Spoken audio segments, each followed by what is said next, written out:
오늘 낙심하지 않는 그리스도인이라는 제목으로 함께 은혜를 나누고자 합니다. 남아공화국의 넬슨 만델라가 흑백의 인종차별과 흑인의 인권운동을 위하여 일을 하다가 40대 중반에 감옥에 갇혔습니다. 그로부터 무려 27년을 감옥 생활을 했고 72세에 추록했습니다. 40대 중반에 감옥에 갇혀서 인생의 가장 일하고 절정기의 그런 나이에 갇혀서 72세에 나왔으니 그 인생이 무엇을 할 수 있겠습니까?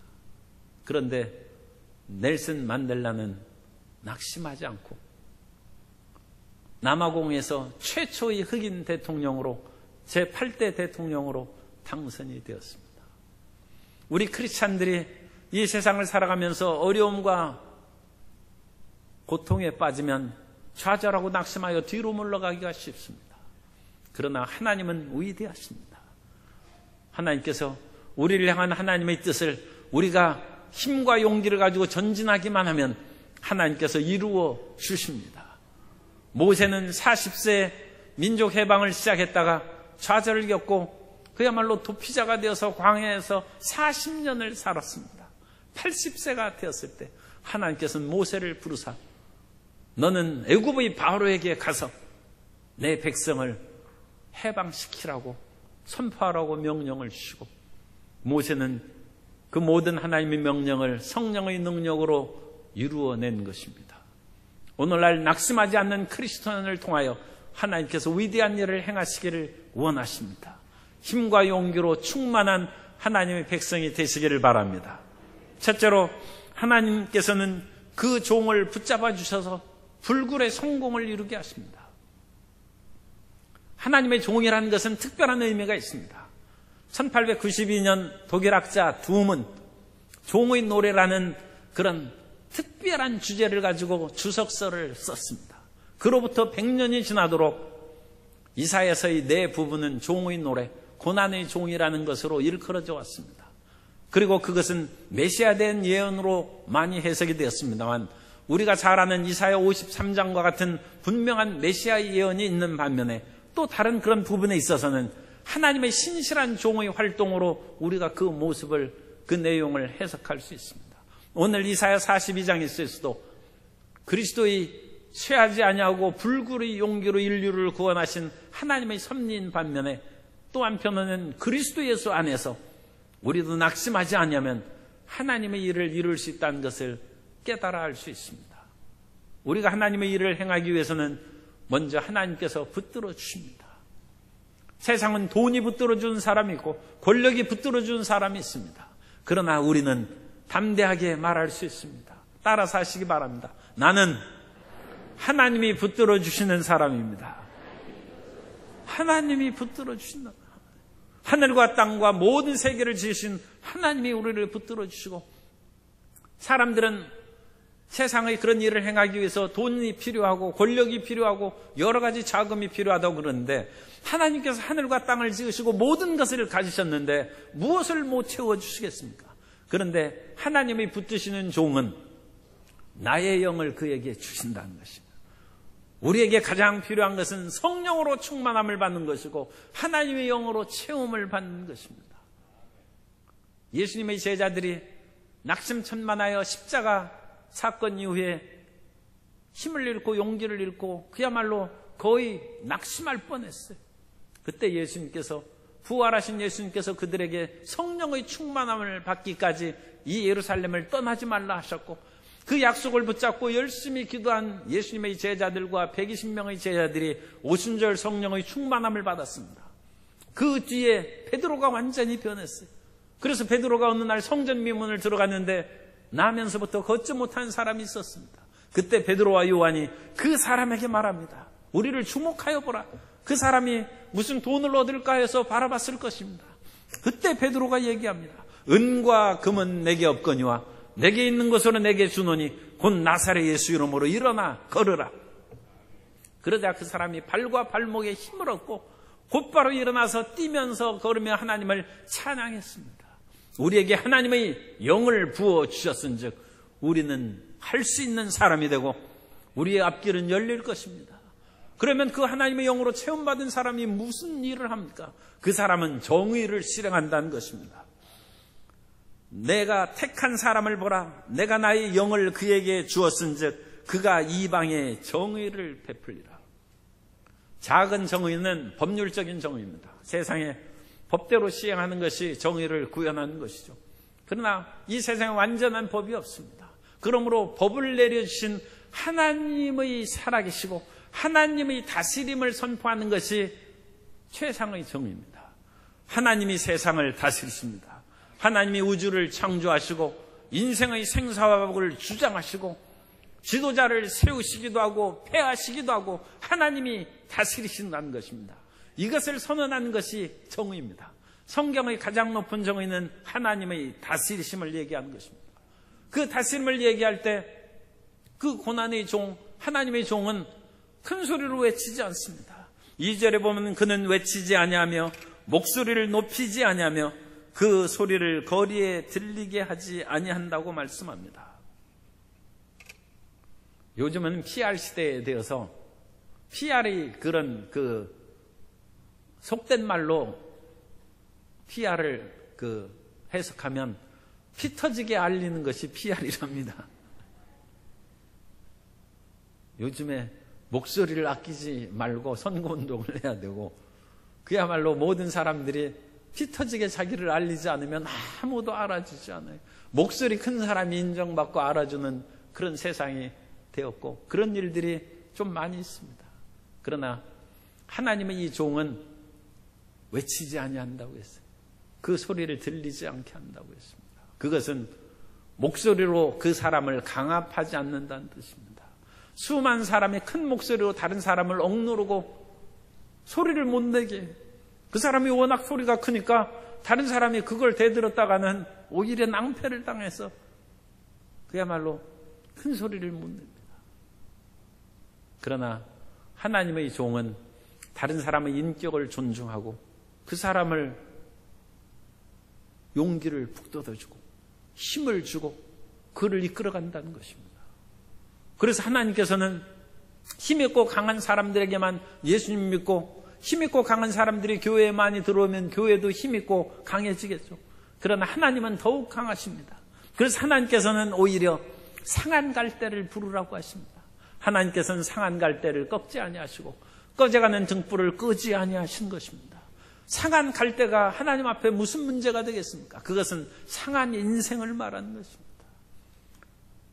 갈대가 유일하게 쓰려면 꺾어지지 않아야 그래도 갈대가 쓸모가 있을 텐데 갈대가 상해서 꺾어졌으니 그건 어디 쓸모가 없죠. 등불이 환하게 비쳐야 그 빛을 가지고 어둠에 있는 사람을 비춰줄 수 있는데 등불이 꺼져가는 지경이 됐으니까 그런 꺼져가는 인생을 어디에 쓰겠습니까? 그러나 하나님의 종들을 통해서 상한 갈대와 꺼져가는 등불을 불러내서 그들을 변화시키고 새로운 삶으로 이끌어간다는 것입니다. 그러므로 이 종은 이런 연약하고 힘든 사람들과 함께 그 사역을 하기 때문에 마음의 좌절과 낙심을 겪기가 쉬워요. 그러나 하나님께서는 어떠한 세상 일을 만난다 할지라도 결코 쇠하지 아니하고 낙담하지 말라는 것입니다. 쇠하다라는 말은 히브리어로 카하라는 단어를 쓰는데 희미해진다는 뜻이고 낙담한다는 말은 라짜찌로 부서진다는 뜻입니다. 그래서 이것은 상한 갈대하고 꺼져가는 등불하고 연관된 말입니다. 그러니까 상한 갈대하고 꺼져가는 등불은 다른 사람에 대한 얘기일 뿐만 아니라 그 말을 외치는 자기 자신입니다. 우리가 열심히 일을 하는 것이 모든 것이 눈에 보이듯이 성장하고 발전하고 그야말로 사업이 크게 부흥하고 교회가 금방 성장하고 나라가 금방 부강하고 수많은 사람이 지지를 얻어서 금방 폭발적으로 선거에 당선되고 뭐하고 그러면 쇠할 까닭이 없죠. 그런데 쇠하다는 그 말은 희미해진다는 등불처럼 희미하게 꺼져가요. 존재감이 없어요. 라짜츠 낙담한다는 것은 부서진다는 완전히 갈대처럼 부서지고 꺾여져서 상한 갈대처럼 쓸모가 없어요. 자기 자신이 그렇게 세상의 거대한 힘이 우리를 쇠하게 하고 낙담하게 합니다. 어떤 사람이 사마리아인의 비밀을 듣고 그야말로 믿음을 얻고 용기를 얻었어요. 우리가 아는 것처럼 어떤 사람이 예루살렘에서 예루고로 내려가다가 강도를 만나서 죽어가고 있는데 제사장도 지나가고 레위인도 지나갔는데 사마리아인이 지나가면서 그를 돌봐줬습니다. 그런데 그 사마리아는 사업차 가는 사람이었는데 그 사람을 돌봐주다가 시간이 늦어가지고 입찰에 참여하지 못해서 떨어졌어요. 사마리아 사람의 말씀을 듣고 믿음의 학생이 아침에 학교를 가다가 쓰러져 있는 연약한 노인을 보고 119에 전화하고 그를 돌보아주는 사이에 학교에 늦었어요. 그런데 그날은 중간고사 시험이에요. 그래서 시험을 형편없이 못 보고 성적이 좋은 성적이 나올 수가 없죠. 그때 주변의 사람들은 너는 바보다. 아니 오늘 시험날인데 사람이 지금 쓰러져 있다고 해서 그 사람 돌볼 시간이거든요. 그런데 같이 등굣길에 그 사람을 본 제사장 같은 친구는, 레위인 같은 친구는 겉들도 보지도 않고 빨리빨리 가서 1등 했어요. 그야말로 우수한 3등하고 5등 했어요. 그런데 그를 돌보는 자는 시험도 제대로 못 봐가지고 형편없는 재경이 됐어요. 그때 수많은 사람이 너 그렇게 인생 살아 갔다가는 인생 망한다. 바보같이 살지 못한다. 그때 마음이 쇠해지는 거예요. 그래, 내가 이렇게 살 필요가 있을까? 마음이 낙담이 되는 거예요. 시편 73편에 보면 아삽이 얘기합니다. 하나님을 알지 못하고 교만한 자들은 날이 갈수록 승승장구하는데 나는 그야말로 매일매일 손을 씻어서 정결하게 하고 주님의 뜻대로 살고자 했는데 오히려 내가 쇠약하니 내가 무지하게 산 그 모든 것이 헛되구나. 한바탕면 낙심하고 좌절에 빠질 뻔했다는 것입니다. 그러나 하나님의 일꾼은 결코 마음을 쇠하거나 낙심해서는 안 됩니다. 끈질기게 하나님의 말씀을 붙잡고 전진해야 되는 것입니다. 우리가 선을 행하되 낙심하지 말지니 때가 이름에 거두리라고 말씀했습니다. 그러면 우리가 어떻게 해서 거둘 수가 있습니까? 이 무한한 경쟁 사회에서 그렇게 연약하게 힘든 사람 돌보고 주저앉아서 시험도 못 보고 입찰해서 떨어졌는데 어떻게 성공할 수 있습니까? 두 번째로 하나님의 종의 소명의 확인과 사역에 대해서 말씀이 나와 있습니다.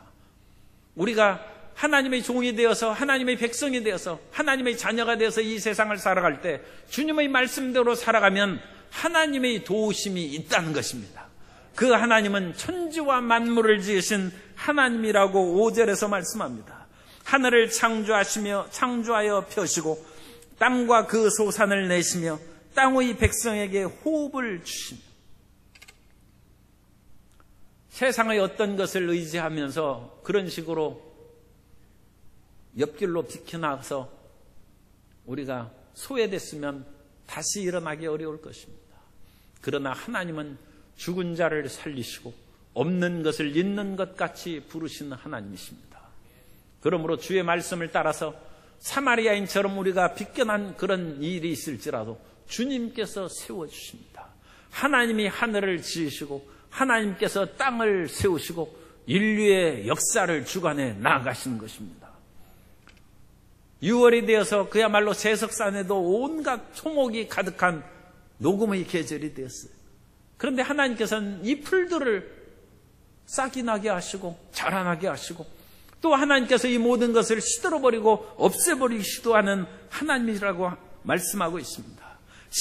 이사야 40장 7절 이하에 보면 풀은 마르고 꽃이 시들면 야훼의 기운이 그 위에 불미라.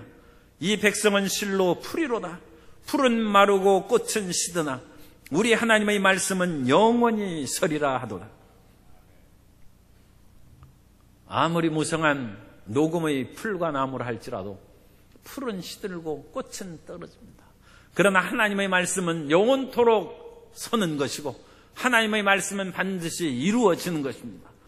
그러므로 풀 같은 그 모든 것을 쫓아가는 것이 인생의 성공이 아니라 하나님의 말씀을 쫓아서 살아갈 때 우리는 선자가 될 것이고 열매를 거둘 것이고 최후의 승리를 얻게 될 줄로 믿습니다.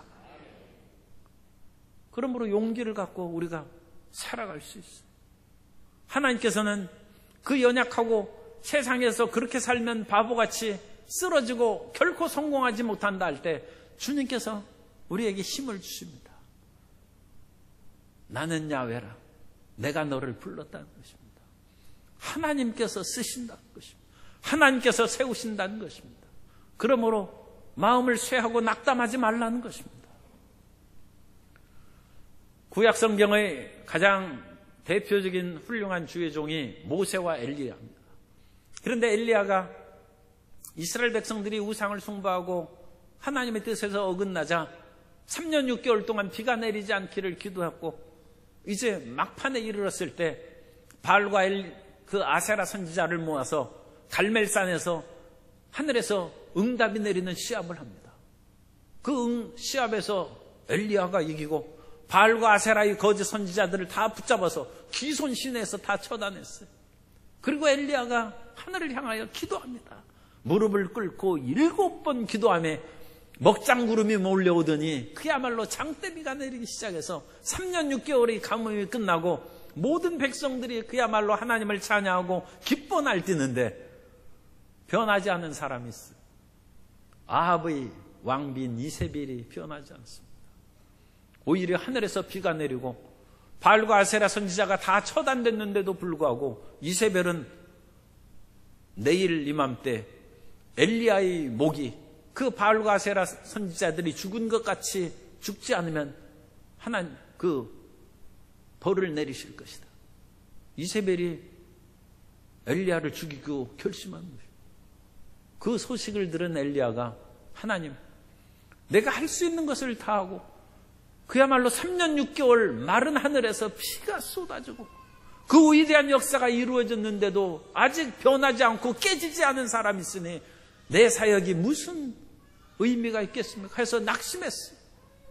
그 엘리야가 그 말을 듣고 광야에 나가서 로뎀나무에 앉아서 하나님 이제 조카오니 내 생명을 거두어 주옵소서. 엘리야 같은 위대한 하나님의 종도 낙심할 수가 있어요. 마음이 쇠해지는 것이죠. 그러나 하나님의 자녀는 불굴의 용기를 가져야 됩니다. 쇠하지 않고 끈질기게 전진해야 돼요. 하나님께서 그 엘리야에게 천사를 보내서 먹이고 마시고 너무 과로하면 힘을 잃어요. 그러니까 뭐를 잘 드셔야 돼요. 잠도 좀 주무셔야 돼요. 그러면 우리 몸에 회복의 힘이 솟아나는 것입니다. 엘리야가 다시 살아났어요. 다시 호렙산에서 하나님을 만나고 하나님의 맡기신 모든 사역을 마무리하고 회리바람을 타고 승천한 줄로 믿습니다. 하나님이 우리를 세워주시고 하나님이 우리를 붙들어 주십니다. 따라서세요. 나는 하나님의 자녀입니다. 하나님께서 나를 붙잡아 주십니다. 하나님께서 우리 손을 내밀어 붙잡아 주신 것입니다. 오늘 말씀에도 그와 같이 하고 있습니다. 나 야훼가 의로 너를 불렀은즉 내가 내 손을 잡아 너를 보호하며. 하나님께서 우리를 보호하시면 두려워할 것이 없습니다. 두려워하지 말라, 내가 너와 함께함이라. 놀라지 말라, 나는 내 하나님이 됨이라. 내가 너를 굳세게 하리라. 참으로 너를 도와주리라. 참으로 의로운 나의 오른손으로 너를 붙들리라. 우리가 하나님의 붙들림을 받아서 끝까지 하나님께서 주신 언약의 말씀, 창세기부터 요한계시록에 있는 약속의 말씀을 붙잡고 선포하고 이방의 빛으로 나아가서 어둠에 처한 이방인들에게 생명의 구원의 말씀을 전하는 사명을 온전히 수행해야 될 줄로 믿습니다. 세상의 수많은 사람들은 억눌리고 갇히고 흑암 가운데 신음하고 있습니다. 하나님께서 우리 모든 사람들을 부르시고 사명을 맡기신 것은 그 모든 사람들에게 생명의 역사를 나타내 주라는 것입니다. 그래서 7절에 보면 내가 눈먼 자들의 눈을 밝히며 갇힌 자를 감옥에서 이끌어내며 흑암에 앉은 자를 감방에서 나오게 하리라. 이 세상의 사람들은 눈을 뜨고 있으나 눈을 못 보는 사람이 많이 있습니다. 눈으로, 육신의 눈으로 보이는 것은 다 보죠. 그러나 많은 사람들이 하나님을 알지 못하고 영원한 세계를 보지 못하고 살아갑니다. 그리고 예수님을 믿은 사람들도 마음의 불신앙과 불순종으로 하나님의 세계를 위하여 바라보고 그 나라를 위하여 일하는 것이 아니라 육신의 눈으로 보는 세상을 위해서 모든 힘과 정력을 쏟고 살아갑니다. 보이지 않는 세계를 위하여 살지 않습니다. 그건 눈먼 것이라는 것입니다. 하나님이 보시면 답답한 것입니다. 이 세상의 모든 것은 사라져버리고 썩어질 것인데 눈에 보이는 것이 비록 그것이고 손으로 만져진자 할지라도 사라져버리는 먼지 같은 것을 위하여 온 혼신의 힘을 다 기울여서 살아가니 눈먼 것이나 다름없다는 것입니다. 더군다나 불신자들은 하나님도 모르고 영원한 세계도 모르니 하나님의 보시기엔 완전히 눈먼 사람입니다. 그 사람들에게 눈이 열린 하나님의 자녀들이 영원한 세계를 가르쳐야 되고 하나님을 믿도록 전도하고 주님의 세계로 이끌어가야 될 줄로 믿습니다. 그리고 눈먼 자의 눈을 보게 하는 것입니다. 갇힌 자를 그 감옥에서 나오게 한다는 것입니다. 수많은 사람이 갇혀 있어요. 이스라엘 백성들은 지금 이사야가 이 메시지를 증거할 때 포로로 붙잡혀 있습니다. 포로기 시절에 기록한 그런 메시지입니다. 하나님을 의지하면 아무리 먼 땅에 포로로 붙잡혀 갔을지라도 거기에서 나올 수 있다는 것입니다. 주님은 우리의 구원이시고 주님은 우리의 해방이시고 주님께서는 우리에게 자유를 주십니다. 그래서 주님께서 갇힌 자를 이스라엘 백성들을 나오게 하시고 수많은 사람은 세상에 갇혀 있어요. 그래서 세상밖에 알지 못해요. 그러니까 세상 속담에도 있어요. 그야말로 개똥밭에 굴릴지라도 이 세상이 좋다는 말은 세상밖에 모르는 것입니다. 천국이 더 좋은 줄 믿습니다. 하나님의 나라가 훨씬 좋죠. 그런데 세상밖에 모르는 사람은 세상에 갇혀 있는 거예요. 세상의 육신의 정욕과 안목의 정욕과 이 세상의 자랑 그 안에 갇혀 있어요. 그래서 이 세상 떠나고 쾌락을 떠나면 죽는 줄 알아요. 그러나 하나님의 위대한 기쁨의 세계가 이 세상 위에 또 있고 이 세상을 벗어나 저 세상에서는 영원한 행복과 생명이 우리를 기다리는 줄 믿습니다. 그러므로 갇혀있는 데서 나와야 됩니다. 더군다나 이 세상은 어둠의 세상입니다. 어둠과 죄악에 가득한 그 속에서 빛의 세계로 나아가는 생명의 은혜를 받아야 될 줄로 믿습니다.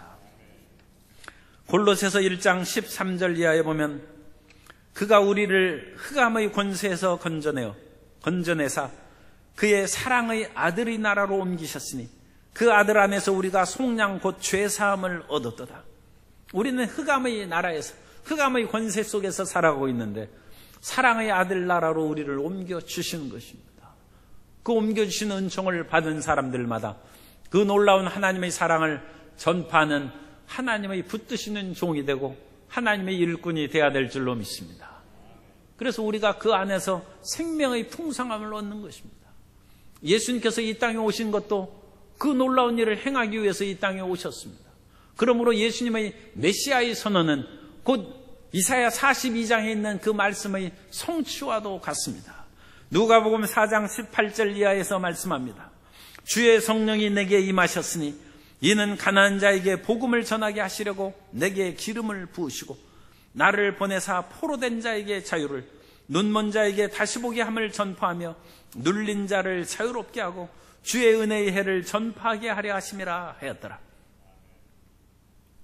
예수님께서 이 땅에 오셔서 하나님을 알지 못하는 영적으로 가난한 사람, 물질적으로 가난한 사람에게 복음을 전파하여 주셔서 부유케 하고 영적인 풍성한 은혜를 입게 하시고 세상에 수없는 사람들이 우울증과 강박증으로 눌려 있습니다.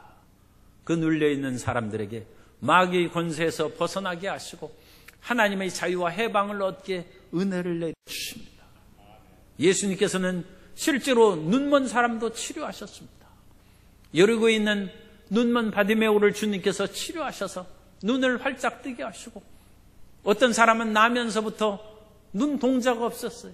그래서 그 사람에게는 주님께서 진흙을 이겨서 그 눈에 바르시고 흙으로 사람의 창조하신 것처럼 동자를 만들어주시고 실로암에 가서 시스라함에 그가 밝은 눈으로 보게 되어 주님께서는 우리의 육신의 눈도 뜨게 해주십니다. 그러나 주님께서는 영원한 세계를 바라볼 수 있는 눈을 열어주셔서 눈먼 자에게 다시 보게 함을 주님께서 은혜를 베풀어 주시고 수없이 포로되고 갇히고 세상의 죄악에 포로되고 유혹에 포로되고 수많은 억눌림으로 포로된 사람들에게 자유와 해방을 주시고 모든 사람들이 하나님의 은혜 가운데 건강하고 행복하고 평등하게 살아갈 수 있는 은혜의 해를 우리에게 주신다는 것입니다. 주님께서 이 모든 복음의 역사를 2000년에 이루어 주셨은즉 오늘날 그 모든 것이 퍼져나가서 이루어지는 것이고 우리도 그리스도 예수 안에서 그 사명을 오늘도 수행하고 있는 줄 믿습니다. 그래서 막바지로 마지막에 하나님께서 온전한 영광을 받으시게 될 것입니다. 세 번째로 영광을 받으시는 하나님이십니다. 하나님만이 유일하게 영광을 받으실 하나님이십니다. 주님께서는 결코 이 세상의 우상과 거짓 것들에게 영광을 나누시지 않습니다. 이사야 48장 11절에서 말씀합니다. 나는 나를 위하여 일을 이룰 것이라. 어찌 내 이름을 욕되게 하리요 내 영광을 다른 자에게 주지 아니하리라. 하나님만이 찬송받으실 하나님이십니다. 이 세상의 권력자에게, 독재자에게, 재벌에게 무릎을 꿇지 아니하고 하나님께만 영광을 돌리는 복된 자녀들이 되시기를 바랍니다. 하나님만이 찬송받고 영광을 받으시기에 합당하신 하나님이신 것입니다. 그럼에도 불구하고 많은 사람이 이 세상의 우상과 거짓된 것에 무릎을 꿇습니다. 그러나 그 모든 것이 헛것으로 드러날 때가 다가올 것입니다. 하나님께서는 그 모든 것을 이루사 거짓된 것을 폐하시고 홀로 영광을 받으실 것입니다. 에스겔 37장 23절에서 말씀합니다. 그들이 그 우상들과 가증한 물건과 그 모든 죄악으로 더 이상 자신들을 더럽히지 아니하리라. 내가 그들을 그 범죄한 모든 초소에서 구원하여 정결하게 한즉 그들은 내 백성이 되고 나는 그들의 하나님이 되리라. 하나님께서 마지막에 세상의 모든 일들을 통해서 영광을 받으실 것입니다. 그리고 하나님께서는 그 모든 일들을 지금 이루어 가시는 중에 하나님께서 이미 말씀하신 이전에 말한 일들을, 예언하신 일들을 지금 이루어 가십니다. 사람이 말한 대로 이루는 것은 능력 있는 사람입니다. 사람은 그와 같이 완전한 능력이 없습니다. 하와이에서 사람을 만나기로 약속했는데 하와이에서 화산이 폭발하고 용암이 흘러내려오니까 사람의 재주로 거기에서 만날 수 없죠. 그러나 하나님은 화산을 잠재우시고 용암 위에서도 주님께서는 우리를 찾아와서 우리를 만나 주실 수 있습니다. 그러므로 하나님은 말씀하신 것을 이루시는 하나님이십니다. 하나님께서는 이스라엘 백성들이 애굽에서 포로로 애굽에서 노예로 살아갈 때 그 백성을 해방시킨다고 약속하시고 모세를 통하여 나는 힘이 없고 나는 무기력합니다. 나는 말도 잘할 줄 못하고 혀도 둔하오니 보낼 만한 자를 보내주십시오. 모세가 극구 사양했음에도 불구하고 하나님께서 내가 너를 보낸 즉 이 일을 시행하라고 하셔서 그 강력한 이집트에서 연약한 이스라엘을 해방시키고 자유를 주셨습니다. 하나님은 말씀하신 것을 이루십니다.